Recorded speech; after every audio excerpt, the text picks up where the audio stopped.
We're acting like people can be automated, and we can't. And so you should stop trying. You can't require someone to be hyper rigid for 90% of their day and then hope that in the 10% you need them to really think on their feet, they're able to do it. If you're a leader and you constantly feel like you're putting out fires, your phone's ringing, you're being bothered, you feel like, oh my God, it's always something. I guarantee you, empowerment is the solve for that. Why don't they just hire robots? That's what my co-host, Matt Copeland, says about retail's obsession with standardization. From scripted customer greetings to rigid store layouts to automated schedules. It's a sentiment that captures the frustration of store teams everywhere, watching their judgment and expertise get replaced by seemingly logical and well-intentioned processes that attempt to make things easier. Because companies want engaged teams running high-performing stores and creating authentic customer connections. But in their drive for brand consistency and operational efficiency, they're building systems that make all three impossible, because real engagement requires real empowerment. When store teams can't use their judgment, when they're forced to follow rigid processes, even over common sense, when they have no say in how they do their work, they check out. And checked out teams can't deliver the results that keep businesses thriving. I'm Bekki Cait, joined by veteran store leader and co-host Matt Copeland. Let's talk about how retail got here, why it's getting worse, and what real empowerment could look like in stores today. Matt, how did we get here? Do you think this was always an issue for retail? And I know you're not old. Age is relative, right? But what year did you start working in retail? 2007. Cool. Do you feel less empowered now than you did in 2007? Yeah. For sure. I think a lot has changed in a lot of that time, from mostly in like the digital space, whether it be social media or the platforms that companies have to communicate with us. But the biggest change is obviously phones. If it was 1990, 1985, I'm a general manager of a big department store, Kmart, Circuit City, and I'm off for the weekend. I'm going to a museum with my partner, my children, whatever I'm doing. There's an issue in the store. My team is going to have to solve that problem. They're going to have to use their resources. Maybe they're going to call another store and ask for advice. They're going to figure it out, because they quite literally cannot contact me. Because if they're calling my house phone, they're getting a voicemail. They're leaving a message after the beep. And I'm not getting that message until later in the day after I've come home. And by then, either the store is closed or the problem is solved. And I'm like, well, hope you figured it out. Congrats. Yeah, they obviously figured something out, right? So then you get back to the store. What happens? Let's say it went kind of poorly and you're the store leader. I think in those moments, that's when you get to have a teaching moment. Like, what would you do differently? What have you learned from it now that you're not in the hot seat? And I've had those moments now in the current years that we're in, just because with some of my employees, I've laid the groundwork of there's no mistake you make that I can't fix or that we can't fix. So you don't need to call me on a day off when something happens. I trust you to do the thing. And then when I come in, we can discuss what thing you did and how we move forward. So your stores always being online, connected, on call, that's part of what's contributing to this pullback of empowerment and autonomy, just because you can be reached. And I mean, I think the same is true for district managers. I've never been a district manager, and I've never been a district manager in 1990, but I imagine, oh my God, that was 35 years ago. Okay. I imagine that 35 years ago that a district manager would have weekends off, as a lot of times they do. And if their stores were having issues, even those store leaders had to problem solve and think in the moment. And first of all, that district manager probably had amazing work-life balance. But now you see a district manager and they've got two phones. They look like they're either in the mafia or a drug dealer or both. And they are constantly taking a personal call and then a work call. And they're like, oh my God, in this store, like there's so many fires we're putting out just because we can be accessed. Do you think there's more to it? Are there higher risks now being so connected? So it's not only you're more connected, your DM's more connected, customers more connected. Everybody has a camera in their pocket. Do you think companies are more careful now? They feel like they're at higher risk of doing something wrong, being on blast for that?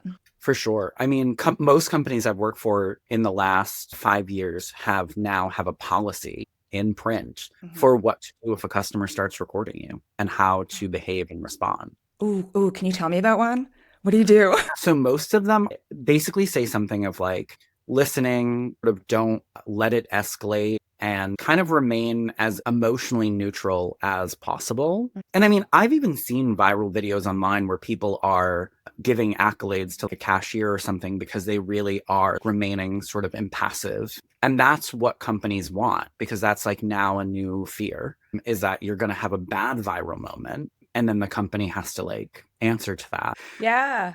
It's a valid fear. I mean, I don't know if fear is the right word. It's a valid concern. It's so easy to be put on blast. So, ease of accessibility, thanks to technology. Thanks, technology. Ease or rise of concerns of brand protection because of social media risks. What else? There's a through line between social media perception and then also brand perception in terms of like visuals and all of that. Like it all now, because again, to go back to the 1990 example, if my Kmart looks much worse than someone else's Kmart, the worst a customer can do is call customer service and be like, I went to that Kmart and it was a mess. Right. But now someone can take pictures of the Kmart. Then the question becomes, why didn't you follow this visual directive? Because it all comes back to what can be found out about you when no one's actually physically near you, all because someone has a camera.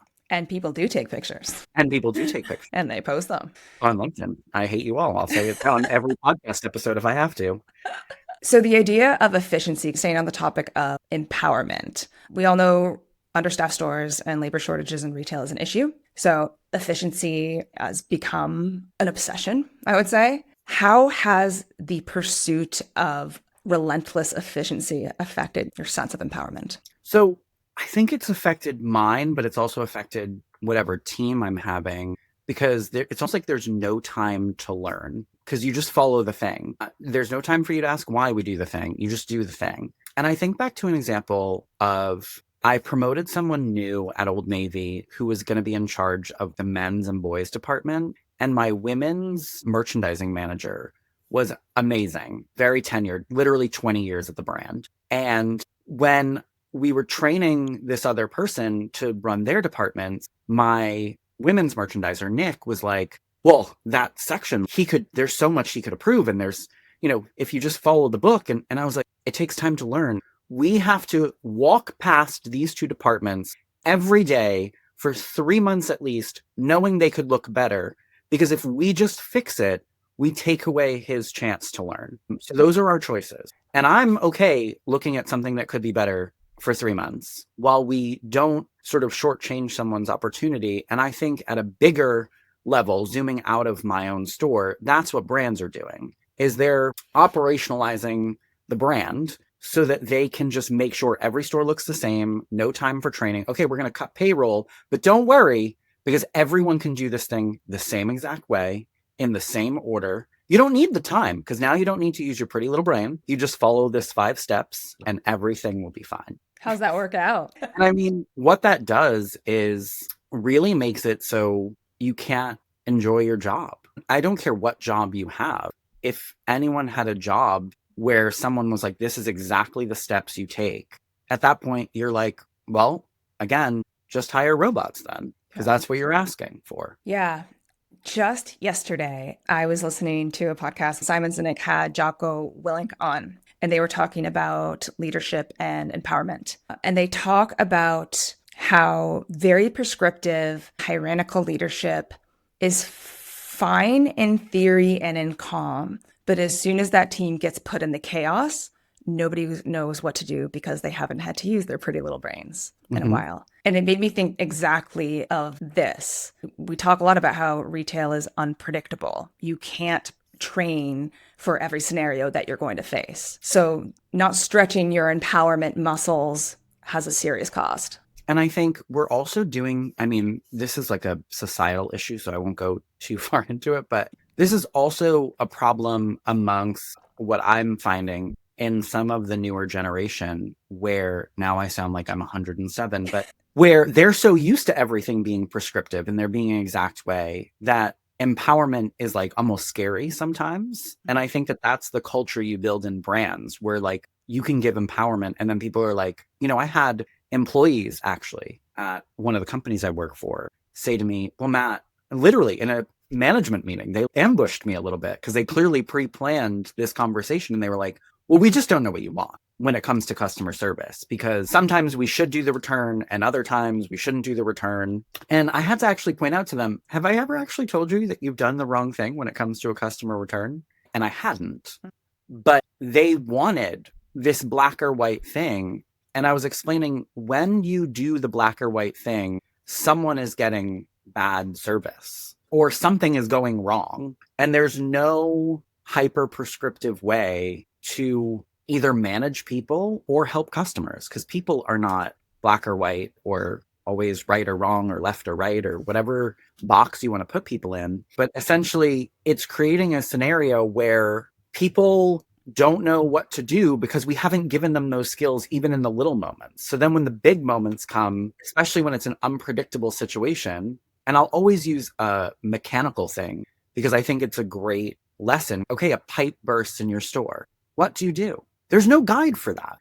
You don't have time to be like, okay, so on page 63, when pipe bursts. So someone who's had to manage, how do I merchandise differently when I don't get the product that I'm supposed to get? How do I do this return when this scenario is something I haven't faced? When we build all of those little steps up to empowerment, when the big moment happens, something scary or crazy or devastating, we've built that muscle of, I trust myself, I know what to do, I don't need to flip through an operational manual to figure it out, and then you can go. But you need to build those things in the small moment. And I think one of the other paradoxes of empowerment is a lot of retailers want someone with entrepreneurial spirit or who's thinking like a CEO. Oh my God, please. But it's like, you want that in moments, but then 90% of the time you don't want that. And that is not how people's brain work. So you can't require someone to be hyper rigid for 90% of their day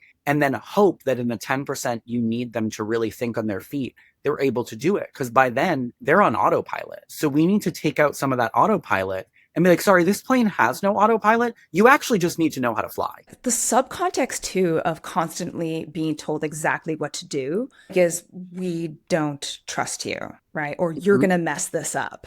And so what I'm hearing in some of your examples is, it sounds like when needed, people reject the empowerment because it's not safe. It's like a cover your own ass thing. And that's what I realized. And I wish I realized it in that meeting with my team. And unfortunately, it took me some reflection to really think about that. But that's really what my team was asking. We don't want to get in trouble. And it's not that we don't necessarily trust you, me, but what are your bosses going to do, or the escalated customer service team going to do if we do the wrong thing?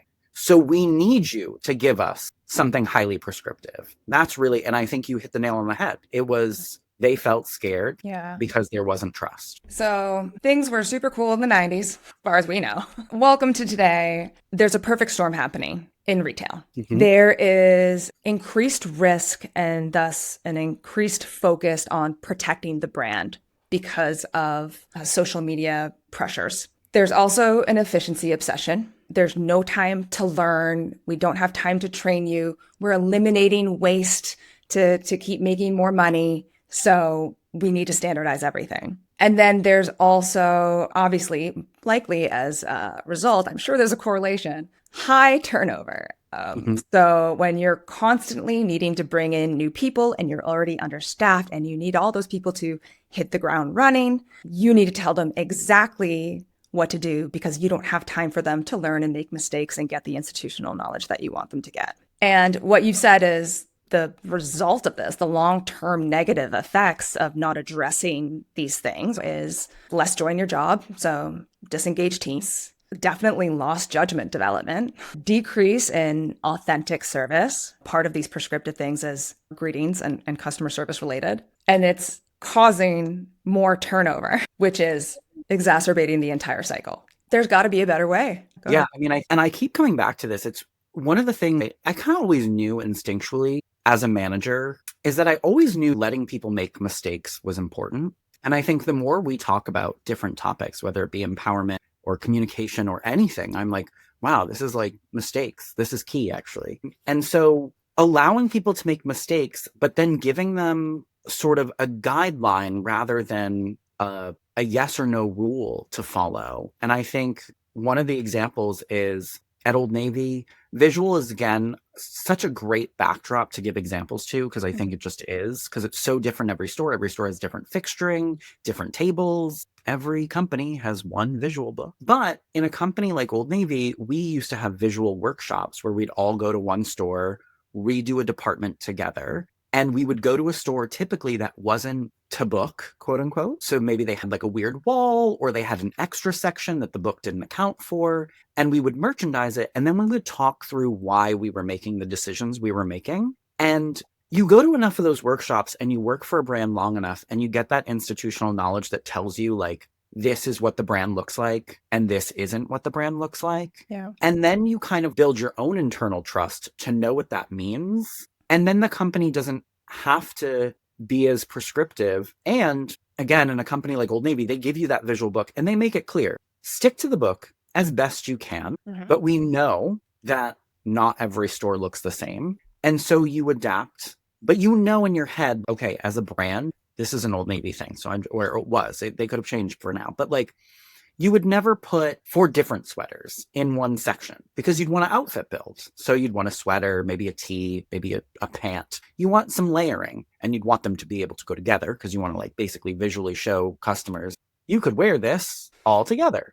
Yeah. So you're not putting a raincoat with booty shorts and cowboy boots. Although I've seen some people out in the street recently, and maybe that's in and I'm out of touch. But you start to understand what the brand wants. Whereas I've worked for other clothing retailers where you actually do want to put all the denim together because you want to create a denim moment and have a denim shop. And that's the identity of that brand. And so there are brands that get this in some ways, in some categories. So visuals being one of them. And if we could just pull that out into customer service and how we manage our teams, and not just in this very specific category of visual, but I think there is a better way, and some companies are doing it. I definitely want to hear about those companies and the specifics of those. Quick question, though, about that.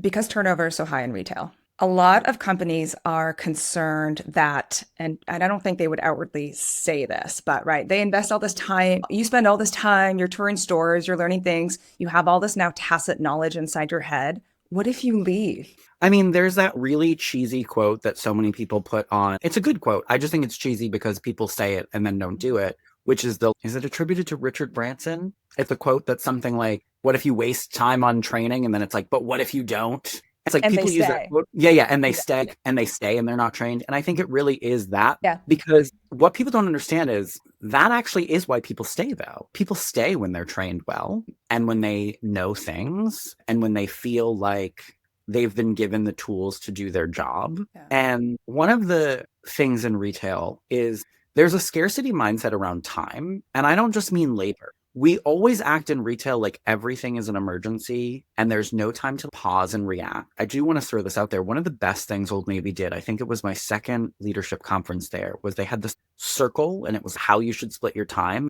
It was plan, prep, execute, reflect. And one of the things they said was that we often skip the reflect and the prep. We plan and we do, we plan and we do, we plan and we do. And we need to spend more time reflecting and prepping. And it was so interesting. As a leader, I probably don't spend enough time maybe prepping, maybe if I were to criticize myself, but I think I do a lot of reflecting. But people act like there's no time for that. And so I think a lot of these, to get back to empowerment, a lot of these things are built around the notion that there's no time for reflecting or prepping, and sometimes no time for planning. There's just time for doing. Just do, execute, execute, execute. Yeah. The what if they leave mindset and the no time for anything except doing approach is causing more people to leave. And then there's another thing to focus on. A new problem has been triaged to the top. Mm-hmm. Okay. I would love to hear about how companies have done better in these aspects, and to keep us focused and to try and make sure that listeners get some good takeaways. I'm thinking there are 3 key areas of empowerment where a lot of retail leaders feel they don't have it, but need it. I want to talk about empowerment in terms of doing what's right for your store, empowerment in terms of doing what's right for your customers, and empowerment in terms of doing what's right for your teams. Tell me about a company where you felt empowered to do what's right for your store in terms of your operations. For this, I'll definitely use Old Navy because there's so many operations at Old Navy. It's quite complex in its operations. And I think they recognize you can't be overly rigid in when, how, and who does each of them and in what order. So while we had a visual guide and you're expected to match that, maybe I have a local community that needs something different or the weather is different. For us in my store, we had a very late back to school shopper. A lot of stores, people are shopping the weeks before school.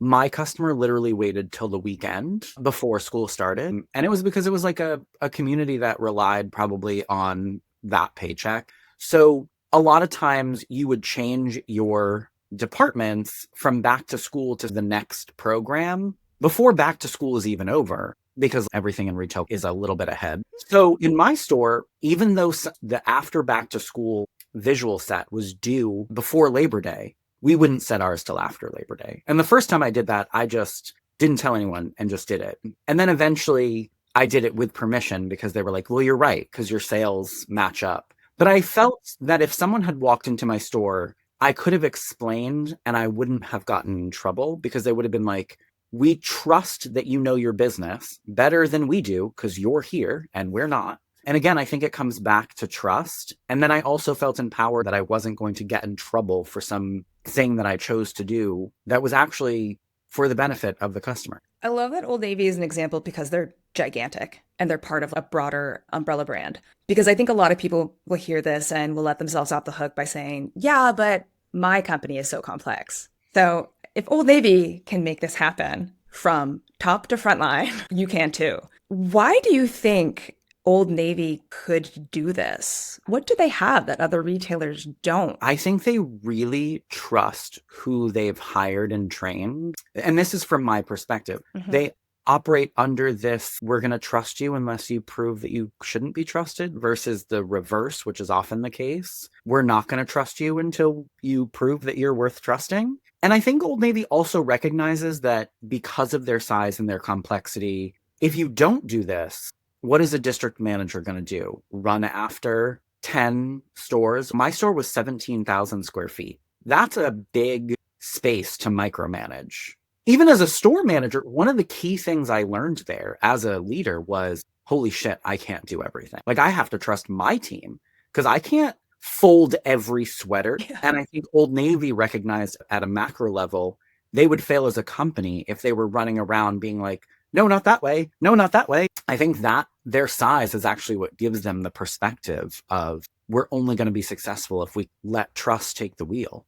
I'm wondering what needs to be in place, because obviously there are other giant retailers out there whose size hasn't necessitated, as far as they're concerned, trust yet. Yeah. What else is it? Is there a sense of identity? Is there confidence? Do you feel like their organizational identity, the DNA, do you feel like that was clear? I mean, they talked about people a lot and for the most part walked that talk. And I think that another piece, I wasn't going to get in trouble. I'll give you an example. You were going to get in trouble at Old Navy if you got a surprise visit and a department was a disaster and you were like, yeah, it's just been a busy day. But if someone walked in and they were like, so your boy's denim wall, what's happening there? This actually happened.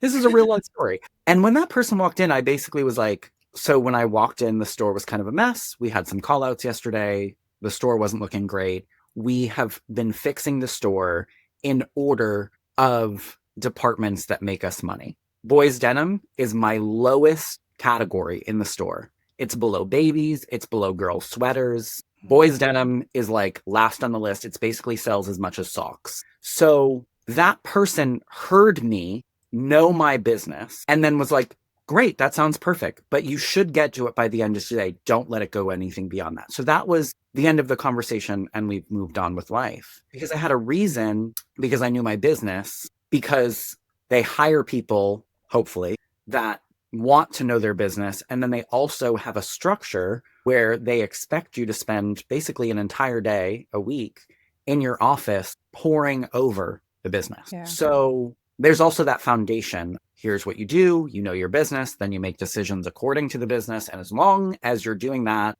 you're doing what we're asking you to do. Makes perfect sense. It does. Yeah. And the example that you just talked about with Old Navy, you probably, I'm assuming, left that discussion feeling more empowered, more confident. The next time some similar a situation comes about, you know that you can use your best thinking, your business acumen to make the right decision for your store. Mm-hmm. I imagine if that went a different way and that person was like, no, this is unacceptable. This needs to be prioritized. This needs to be cleaned up faster. The next time a situation that required you to triage came up, you would be confused and second guessing. I think that's exactly what is happening. I'll give you a small example too. One of the companies I ran, when you did a visual display in the window, like a lot of times there was a vinyl, a phrase, word, promotion, whatever. And you weren't supposed to put it in the window that had the logo of the company in the window. And when I first took over the store, the employees were like, so we're not supposed to, but because of our store setup, that was basically our only window to put the vinyl in. They were like, so when we take the picture for corporate, we just take it so that the logo isn't showing. And I was like, but there's literally no other place to put the vinyl. So why are you lying about something you can't even change? Why not just show them the whole window so that they can either decide to move the logo or they can just get over it? And it was because of that fear. But there is a rule that you are not supposed to put the vinyl in the window with the logo. So what did I do? Of course, the first picture I took when I took over was, here it is. P.S. No one said anything because I don't think a lot of people look at those photos half the time. But I think those are the small examples of the weird subterfuge or lying that sometimes people feel they have to do because they were given this very explicit direction. And sometimes you can't follow the explicit direction. I like that we're talking about intuition now and empowerment, because I want to talk about empowerment in terms of doing what's right for your customer. The control approach is scripted greetings, super rigid return policies, eye contact at X feet, required upsell scripts. How can companies go about protecting the brand, wanting people to have a consistent brand experience when they walk into a store, but still empowering each store team, each store employee to use their intuition and their brain and their skills to offer that service? I have a couple of examples. One is Lush has a pretty fluid return policy. It's really just like, you aren't happy? Come back. And one of the things that does is it allows employees to really connect with the customer, understand what was wrong, and not think of the interaction through the lens of, I have to get the customer or myself or this conversation to this end goal. It's more about wherever this conversation leads me is okay. And really just have a great conversation with the customer and know that you can make them leave happy, which is why in my entire time there, I don't even know who they escalate customer issues to, because you almost should never have to, unless, again, an employee did something inappropriate and screamed or something. Like, you don't even need a customer escalation team there, because what are they escalating? Whereas when you have a rigid return policy, but all the employees know that if the customer screams enough and contacts the right person, you're going to make us do the return anyway, which now just makes us look bad at the store. It actually makes the company look bad, in my opinion, but it also makes the store look terrible. And it also reinforces this idea to customers, if I just yell, I'll get what I want. And I think one of the companies I worked for, again, I can't use a name, but their return policy was a little bit less black and white, not as free and clear as Lush, but theirs was more,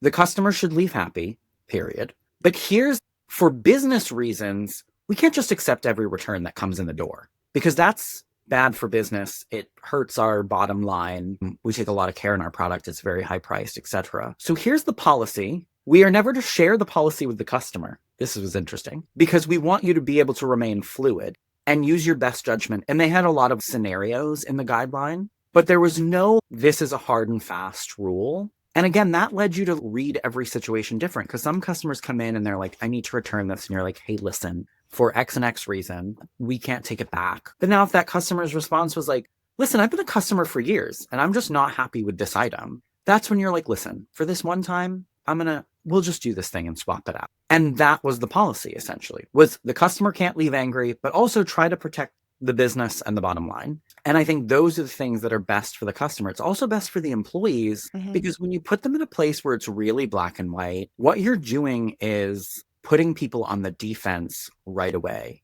And it's funny because the other paradox, so many paradoxes, is that a lot of companies now have de-escalation training. And for a variety of reasons, not just because of returns, but because of violence in the workplace. Hi, we're in America. and because of social media videos and all that stuff. But it's funny because that de-escalation training is in direct conflict sometimes with the rigid rules of how to deal with a client return. Because you're like, okay, so I can't do all this, but then if they get escalated, I'm supposed to look like I care. But it's a lot of conflicting messaging. I love that example because it's not black and white. The customers should leave happy, and then an inherent sense of, look, obviously this isn't a free for all. There have to be some. I would love to think that we can live in a world where that's enough. And then you're empowered to determine what's next, right? And I think if you empower your team and they do too many returns, right? That's a thing that happens. Let's like play the tape to the end. This is where, again, trusting your leaders, giving them the tools and making sure that they are trained in business acumen. Because what if they do too many returns and now your profitability, because now you're wasting out those items or damaging out those items. And now you're looking at profit and loss statement and you're seeing that line item is too high. That's when you turn around and it's actually a sales problem, not a return problem. So what that means is your sales team is being too pushy and selling people things they either don't know they don't like or don't need or don't want in the end. And that's why you're facing a high need of returns. My logic is there's going to always be something in the P&L that tells you what too much of something is doing to another line. And you manage that and work backwards. Not try to protect that line item so heavily that you just ruin the customer experience or employee experience. That's exactly it. This obsession with trying to preemptively not have this problem, I think, is creating more expensive problems. Yeah. I mean, a customer being angry and going online and potentially losing you more business is a lot more expensive than even 2% more waste than you had last year. So it's easier to eventually figure out a way to lower waste than it is to grow back customers. And not even to mention the cost of the turnover that this disempowerment and awkward dealings with customers has on your team. Like that cost on the bottom line and continuing to having to address that problem. Exactly. Okay, let's talk about empowerment to do what's right for your team. So specific examples of the control approach that you've told me about: auto-generated schedules that you are not to mess with, standard recognition programs or apps, very rigid training paths or learning mandates. First of all, does that feel right? That's an issue with ways that you felt disempowered when you're trying to help your team? Yeah, for sure. I mean, I'm going to try not to step really high on the soapbox, but for the first one, because I feel really passionately about auto-generated schedules being the bane of my existence. And I am probably in the minority. I will say that. And I'm not to say that I think that a lot of store managers love them, but it does make life easier. But there is no program that can take into account that people have a life. And to link this to turnover, at one of the companies I worked for, the expectation was that you weren't changing more than 10 or 15%, I can't remember, of the auto-generated schedule. If you were changing more than that, what they told you was, then you haven't input the correct data. Either the availability wasn't correct. You could even put in people's like preferred shifts. Maybe you just needed to put in more preferred shifts. Maybe the availability was wrong. Like, you're inputting all this data, and I'm like, but it doesn't know. Some scheduling systems are good and can have an every other week availability. So there are some that are quite robust and they cost millions of dollars. So good for them. Shout out to Kronos. I'm sure you're doing well. You can't account that I know that one of my employees has piano lessons every third Tuesday, or that Tuesday this week, Wednesday this week, and then back to Monday the next week is the only day them and their partner have the day off. So they want the day off that day. I would argue it's more than 10 to 15% that I know about my team that I need to adjust. And at one particular company, when we were talking about retention, which I had the highest in the district, I told them about what I did with the schedule. And they were like, how long does that take you? Because we want people to spend an hour on the schedule for 55 people. And I was like, Probably 3, but I work 43 hours a week every week. So you can't claim that I'm taking any time that you want me to spend. Like, I have an answer for you. And the truth is, I probably worked a little bit more than that, but I didn't want them to come back and be like, you're wasting time. You could be doing X. Because to me, that time was paying for itself in dividends. And so these overly scheduled things just can't take into account the people aspect. And I think it's the same with recognition programs because, one of the things I said in an interview once, and I truly mean this, is because they asked how I motivated a team or something. And I said, well, if I have 40 people, I have to figure out 40 ways to motivate people because there's no one way. And I think that goes right into recognition. So the board in the break room that's recognizing people, some people might really love that. Or the app you're making me use to recognize people. Oh God, even worse, because it just feels so, there's not even an appropriate word I can say on this podcast for it. But that might ring genuine to some employees, but to most, like, ugh, so now you're like wasting my time and you're telling me I have to do it because now you're tracking my recognition. It also feels disingenuous for me to be like, well, the reason I didn't recognize Alexis on the app or in the board out back is because I know that on Sundays, because of the bus schedule, she has to Uber here. So I paid personally for her Uber to and from work. And that was my way of rewarding her, because then it feels like I'm trying to brag about what I've done personally. And that then, for me anyway, takes away from the nice thing that I did to recognize someone. And so there's no way to, again, it's linked to return policy as well. Recognition, return, scheduling. We're talking about people. We're acting like people can be automated, and we can't. And so you should stop trying. And I think with the training paths, it's a similar thing. What if I have someone who works for me and they have spent many years doing something that's relevant to our business, but then there's another category business they've never done? Well, I need to maybe move around their training because they don't need me to go over the thing they already know ad nauseum. They need me to dig further in. And the example I'll use is actually when I started at Starbucks. I was in my training, and shout out to Joe, the best peer store manager trainer I've ever had in my career.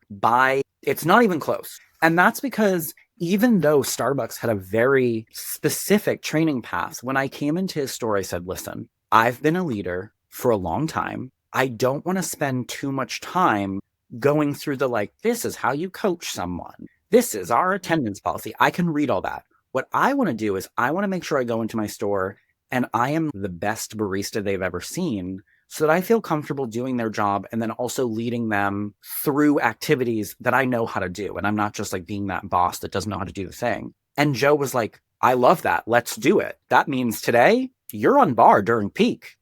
He trusted that I knew myself, and he didn't go seek approval from someone like, well, I'm going to go mess up Matt's training plan. He just did it. And then in the end, when I got to my store, people were like, how are you this comfortable behind the counter? And it was one, me advocating, but two, someone not being like, well, this is the path we have to follow. So you have to do all the modules and check them off. And then I'm going to sign them. And then I'm going to quiz you like you're 5 years old.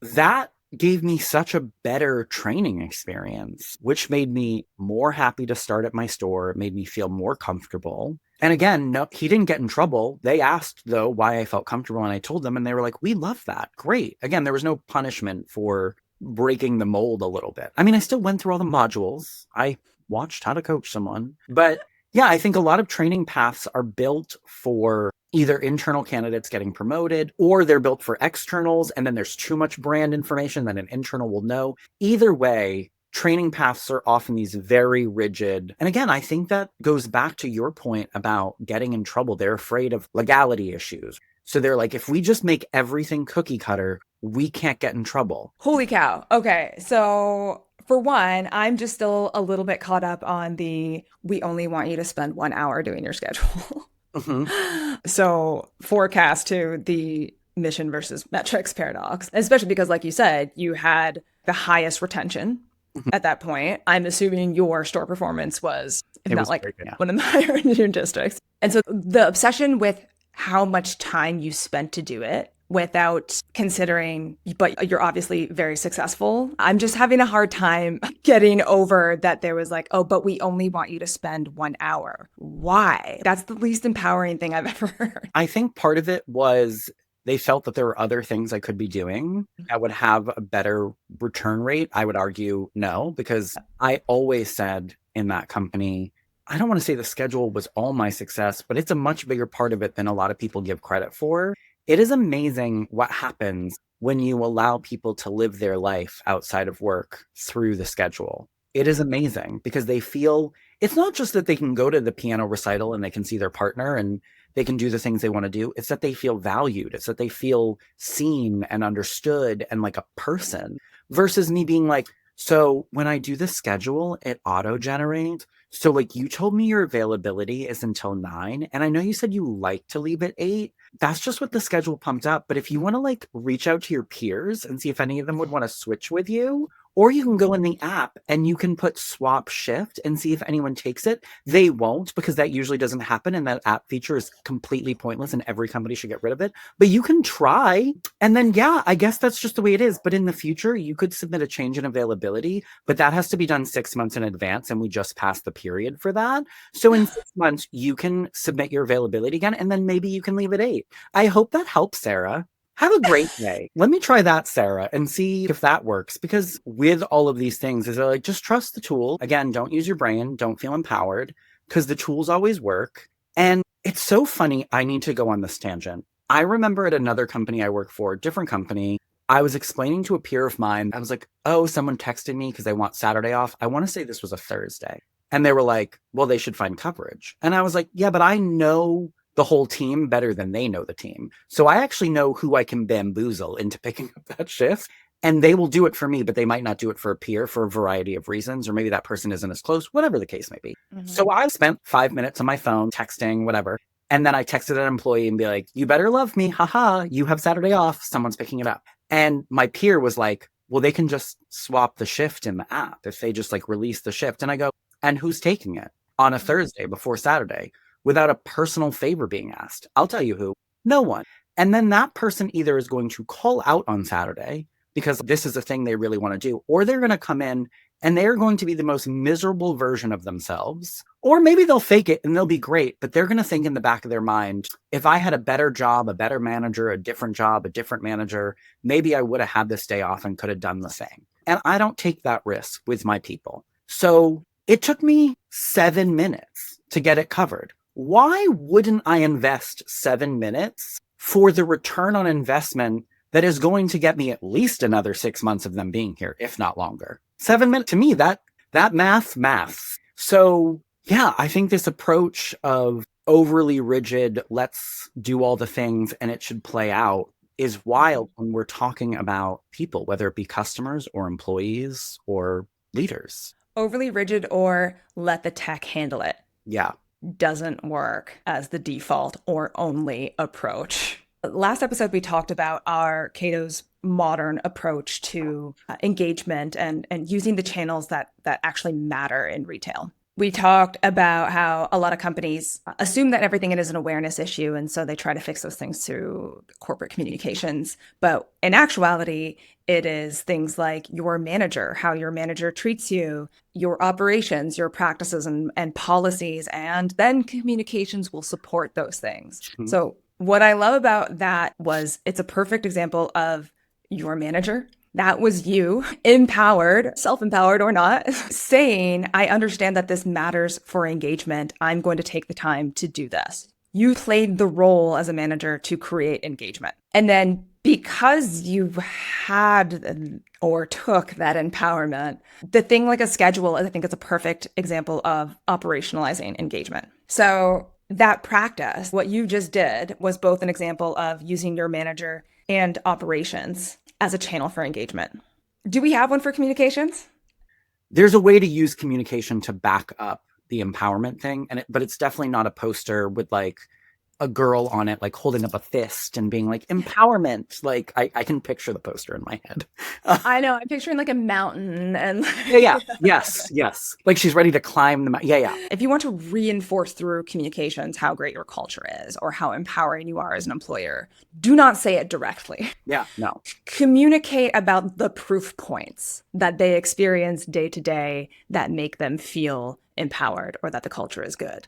Exactly. In this instance, proof points of your empowerment might be reminders about your customer service policy or your return policy, Mhm. not remember you're empowered. I think if you're going to put any posters in the break room that look like posters that would be in a middle school classroom, you're on the wrong path. If it could go in an 8th grade classroom, you're on the wrong path. You go back to the board meeting, think again. Perfect. Okay. To summarize, present day, there's a bit of a vicious cycle happening. There's an exacerbated need, desire to protect your brand because of additional risks. There's a desire for extreme efficiency. And those things are resulting in very rigid standardizations. Those very rigid standardizations are exacerbating turnover. And the seemingly logical, well-intentioned response to that is, ironically, the need for more standardization, because you've got all of these new people in and you need them to hit the ground running. And we don't have time for them to make mistakes. You don't have necessarily time for them to take the time they need to gain the institutional knowledge. So you just try to pump it into through a billion directives. And that's just keeping this turnover cycle spinning round and round. So I think you've outlined some important ways, and I'm not saying they're easy. They're not. And that's the point of them, I think, is that they're not black and white. They're not prescriptive. It's not a listicle of things you can do to make this better. I hate to use this analogy, but I do think it's like very apt, which is, leadership isn't parenting, and I don't want to equate the two, but I do think that there is one commonality, and that is if you do everything for your children, if you make it so you always jump in and help them and never let them learn, then they get out in the world and they don't know how to life, and they're confused and they don't know how to make decisions. They're now more at risk from a safety perspective, etc. It's the same thing with how companies treat leaders and assistant leaders and associates. If we're always jumping in or we're always giving them the answer, if you make it black and white, I guarantee you're setting them up for failure. There's a lot of nuance, and it's the same thing in leadership. You need to give them the tools and the self-confidence and the empowerment to be able to make a decision that feels right in the moment when you're not holding their hand or having them hold a booklet of all the answers to life or leadership's problems. It sounds like empowerment is, for, oh my God, the cheesiest analogy ever, but it's the water for what you're trying to grow. You want these clever, agile, informed, experienced employees. You just can't have it if you don't empower them. No, exactly. The kind of something that, I don't know, a light bulb that went off in my head as we've been talking about this is this response to turnover, or this obsession with standardization, solidifies turnover as part of a business strategy. Mm-hmm. You know what I mean? It's strategizing your entire business around assuming that turnover is inevitable. Yeah, no, I completely agree with that, because I think a lot of the things that I've even heard in retailers is we've created a new training program. I've heard this said twice now. We've created a new training program so that on day 2 or halfway through day 3, that person can be productive. And what they're saying is, we've made everything so simple that we don't need to waste time on training. And so that when you have a lot of holes to fill, well, in 3 days, you can be fine, because everything else we've automated or simplified. And that's just wild. Yeah. Disempowerment is a strategy for turnover, and empowering your teams is a strategy for retention. Amazing. Matt, appreciate it as always. Any final thoughts before we close out? I just want to say one last thing, which is I really think leaders, even at a store level, because I don't think that this is just a corporate problem. I think this is a VP problem, a district manager problem, a store manager problem. I think a lot of people are afraid to empower their teams, not just at the macro level, but in an individual store level. And if you're a leader in any of those positions and you constantly feel like you're putting out fires, your phone's ringing, you're being bothered, you feel like, oh my God, it's always something. I guarantee you empowerment is the solve for that. It's always something. And if you just empower your team and they feel confident and they feel like they can do the thing, you get to have your days off back. So if you want your days off back, or if you're the VP that wants to focus on business growth and not the day-to-day fires of this particular region that has high turnover, the answer is empowerment. Perfectly said. You're listening to Dear Corporate, Love Stores.